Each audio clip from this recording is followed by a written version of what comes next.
Bonjour à tous. Terminons aujourd'hui cette petite série sur l'appel qu'Élie fait à Élisée. Nous avons vu qu'Élisée quitte tout pour suivre son maître, son nouveau maître. Il détruit même son outil de travail, montrant par là la fin de cette vie ancienne et l'ouverture vers la vie nouvelle.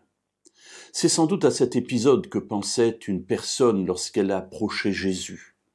Un jour, alors que Jésus est en train de parcourir son chemin, voilà que des personnes l'abordent et puis l'interrogent sur son ministère, sur la manière de le suivre, et une de ces personnes lui dit la chose suivante. Nous trouvons cela dans l'Évangile selon Luc au chapitre 9 et au verset 61-62. Un autre dit « Je te suivrai, Seigneur, mais permets-moi d'aller d'abord prendre congé de ceux de ma maison. » Jésus lui répondit, « Quiconque met la main à la charrue et regarde en arrière n'est pas bon pour le royaume de Dieu. » Alors cette parole peut sembler dure parce que, voilà quand même quelqu'un qui veut suivre Jésus.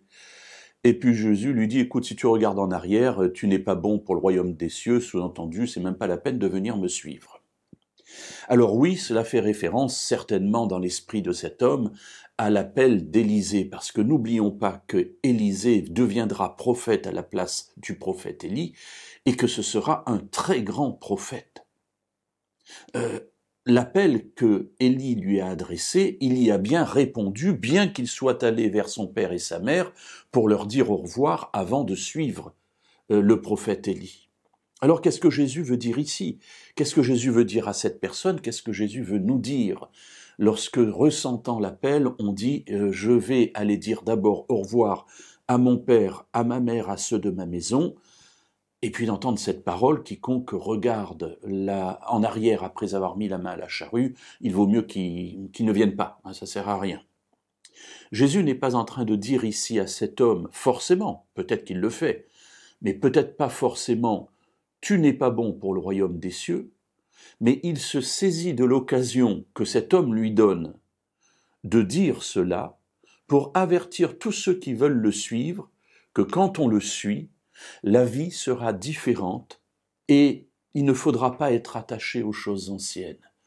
Les choses anciennes pour Élisée, eh bien, c'est une vie tranquille, toute tracée. Il est agriculteur, il hérite de ses parents et il devient le nouveau maître de la propriété.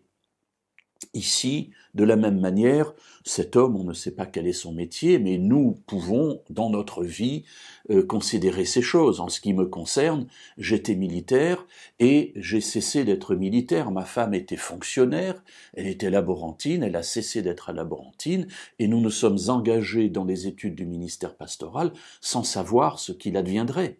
Mais pour nous, la vie ancienne, s'était terminée, nous voulions nous tourner vers Dieu et découvrir cette nouvelle vie de service.